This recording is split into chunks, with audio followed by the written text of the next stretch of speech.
All right. So, unfortunately, was announced in the last few days. LaMelo Ball is done for the year. Only 22 games played. So, I mean, I guess now that he's done, finished the year, his fourth season at 23.9 points, 5.1 rebounds, 8 assists, and 1.8 steals per game. 43, 36, 87 shooting splits. This is technically a post All Star break 11 and 60, because I believe our 9 and 60 was the pre All Star break version. LaMelo actually didn't even play post All Star break, but since he is the most important member of this franchise, we obviously got to touch on it a little bit. And we've clearly seen the last of him so far. 22 games played, like I said, 58 combined in the last two seasons.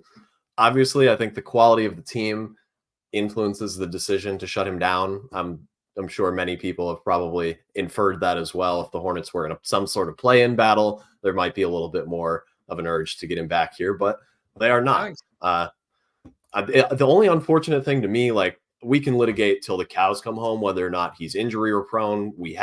James did a great podcast probably a month ago with an expert doctor who's going to be able to litigate that at a much higher degree than any of us are.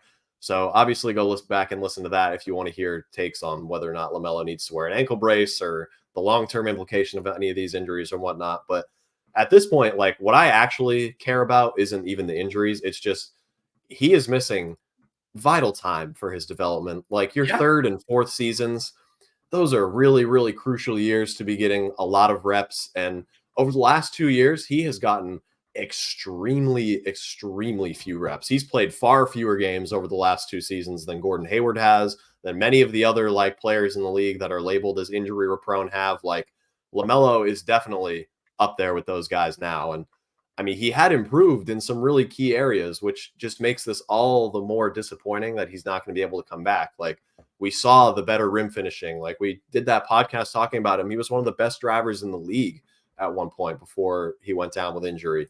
Obviously, averaging a career high 23.9 points per game. He was at finishing at 1.1 points per possession on layups this year per synergy, after being well below 1 per point per possession on those play types in years past.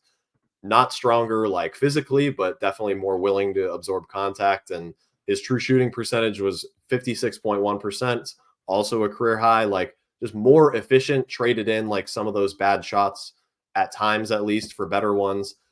It's just, at least in the earlier in the season, we had talks about whether or not we thought he might be like fully locked in on defense now. Like, probably the best moment of the season was him clamping Tyrese Halliburton to win the game and then punting the ball into the bench. Like, that was before things really went sour. And I mean, we didn't really get to see a whole lot after that, but he just improved in some really key areas and didn't really get to show a whole lot of it or get to expand on it in any way. And then that was pretty much it. So, I mean, unfortunately, like, the narrative is going to revolve around his health, but like, we had a really good chance for it to not be that way. But it was just as unlucky of a year injury wise for him as it was last year, if not even worse. So, Yeah. very unfortunate.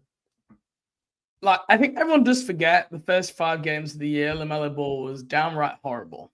Like, he was missing absolutely everything, inefficient, was one of the reasons the Hornets got off to that bad start. And then he flipped it on, right? He had that 10-game stretch where he was playing the best basketball probably of his career over a 10-game stretch there. And those like two extremes are just so, like, you would have probably seen a much better idea of like, well, what is the average here, right? The first 5 games are coming off this ankle injury. I do just like, I almost want to kind of discount the kind of some of the numbers we see this year because it's a 15-game sample. If you took a 15-game sample of anyone this season, you could probably go, oh, they've got a lot better or got a lot worse than that. And then you look at the whole season and you go, oh, actually, like, that was just a bad stretch or a hot start. Like, so I don't even know what to give to the numbers, but I agree with you what you say. The biggest issue, even if you do or don't think he's injury prone or whatever it is just missing out that time on the court, that time with Brandon Miller, that time to develop, that time to learn, do things. It is a major bummer. And if LaMelo Ball gets one more long-term injury, this whole fan base is going to turn on him. Like, if he hurts his knee in the summer, if he breaks a wrist, breaks a finger, anything like that next season and misses another 30, 40 games, this fan base is going to turn quicker than you and me can say LaMelo Ball. So he's under a little bit of pressure right now, I think, from the fan base guys. I completely agree. I mean, I saw people saying that, just to add one last thing. I saw people saying he might be one of the worst contracts in the league now. Like, that's quite a fall from what he was 2 years ago. But at this point, if you play 22 games a year, 58 and over 2 years, you really can't argue with it. So it's unfortunate, but it's the reality we live in.